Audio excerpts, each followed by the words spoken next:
Buenos días, bienvenidos al canal de las clases de Antonio y siguiendo con nuestros vídeos de historia, vamos a hablar ahora del Imperio Romano. Es decir, vimos la monarquía, la república y ahora nos vamos a centrar en el siguiente modelo de gobierno en Roma, que fue el Imperio Romano. ¿Qué ocurrió? Pues el Imperio Romano adquirió importancia después de la muerte de Julio César. Ya sabéis que murió en 48 a.C. y fue asesinado por los que estaban a favor de la República, ¿vale? ¿Qué pasó? Que Octavio era un hijo adoptado suyo, pues tomó su relevo y derrotó a estos defensores de la República, ¿vale?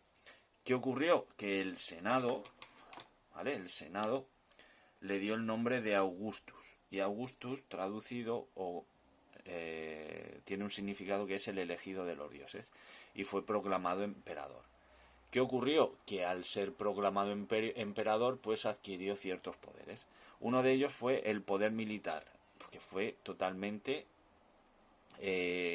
cayó en manos del emperador, ¿de acuerdo? También las instituciones de la República pues quedaron como adorno, es decir, perdieron casi todo su poder y no tenían ninguna influencia en las decisiones de lo que era el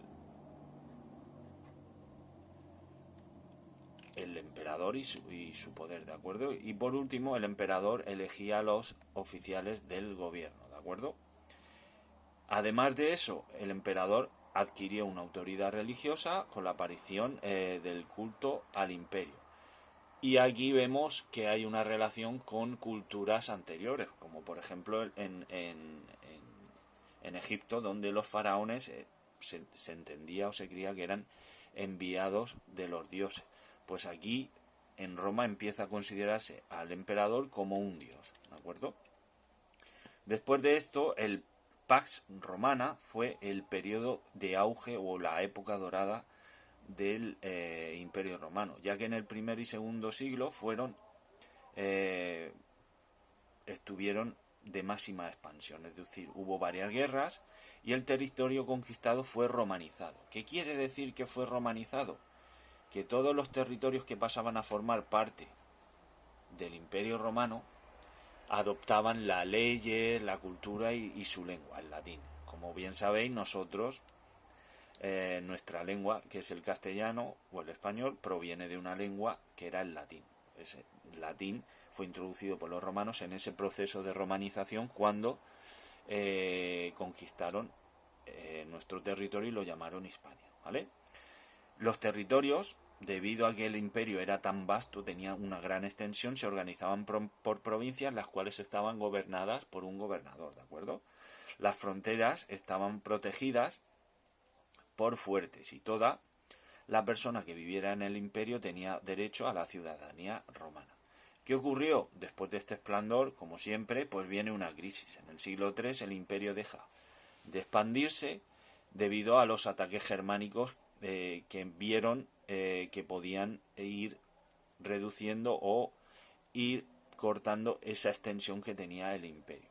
¿Qué hicieron los germanos? Pues vieron tan esplendor y tan bien organizado lo que era el imperio romano que cuando acabaron con él adoptaron su lengua y sus leyes, ¿de acuerdo? Por eso los visigodos cuando vinieron a España hablaban latín, porque adoptaron la lengua que tenían los romanos. Y por último, ya en el 395 es cuando se produce la fractura, es decir, el imperio se parte en dos. Queda el imperio de Occidente, que es en el que estábamos nosotros, ya sabéis, el del oeste, y el imperio del este, o llamado más tarde Bizancio, que ya sabéis que durará mil años más, hasta el 1452.